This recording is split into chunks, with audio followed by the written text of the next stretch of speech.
Hi, നമസ്കാരം. ഇത് കണ്ട ഇവ എണീറ്റ് നിൽക്കുകയാണ്.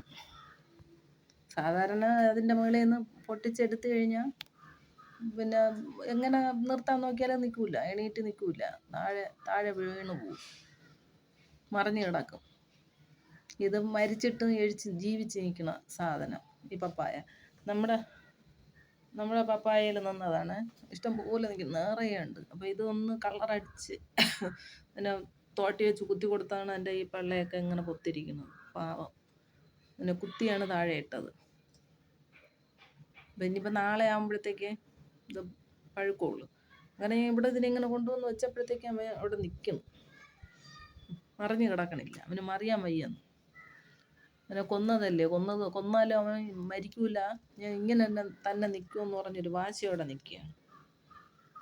ഭയങ്കര മധുരമാണ് നമ്മളെ ഇതിലുള്ളത് തന്നെ. നിറയെ നിൽക്കണം, ഇഷ്ടം പോലെ ഉണ്ട്. അവനെ കൊന്നിട്ടും മരിക്കാത്തവൻ. ഈ വടി കൊണ്ടാണ് അവനെ കുത്തി കൊന്നത്. ഇതുണ്ട്, ഉരുണ്ടവനും നീണ്ടവനും നീളമില്ലാത്തവനും എല്ലാവരും ഉണ്ട്. ഇത്രയും നിറഞ്ഞ് കാഴ്ച കിടക്കുന്നത്. അതിൻ്റെ ഇടയ്ക്ക് ഇതാ ഒരു ഫാഷനുള്ളതൊക്കെ ഉണ്ട്.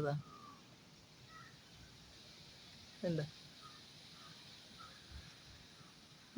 നിൽക്കുന്നത്. അത് എന്തൊക്കെ ഇതിൽ നിൽക്കുന്നത്. ഇത്രയും കാഴ്ച കിട്ടിയില്ലേ. ഇവിടെ പപ്പായ ഉള്ളത് കൊണ്ട് കാക്കയ്ക്കും മനുഷ്യർക്കും എല്ലാം ഒരു ആഹാരമായി. പഴുത്ത് വരുമ്പം പഴുക്കണേന് മുന്നേ നമ്മൾ പറിച്ചെടുത്തില്ലെങ്കിൽ അവർ തിന്നുകൊണ്ട് പോകും. കാക്ക ഒരു നല്ല ഭക്ഷണമല്ലേ കഴിക്കുള്ളൂ കാക്കകൾ.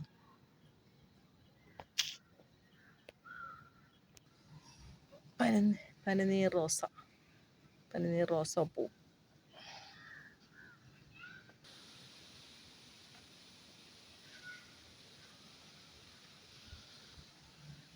എന്നാലും ഇവൻ്റെ കാര്യം, മരിച്ചിട്ട് ഇങ്ങനെ എണീറ്റ് നിൽക്കണമല്ലോ എന്ന് ആലോചിക്കുകയാണ്. പാവം. എൻ്റെ മൂഡ് നല്ല ഇരിക്കാൻ പാകത്തിനുള്ള ഇതാണ്, അതുകൊണ്ടാണ് ഇങ്ങനെ ഇരിക്കുന്നത്.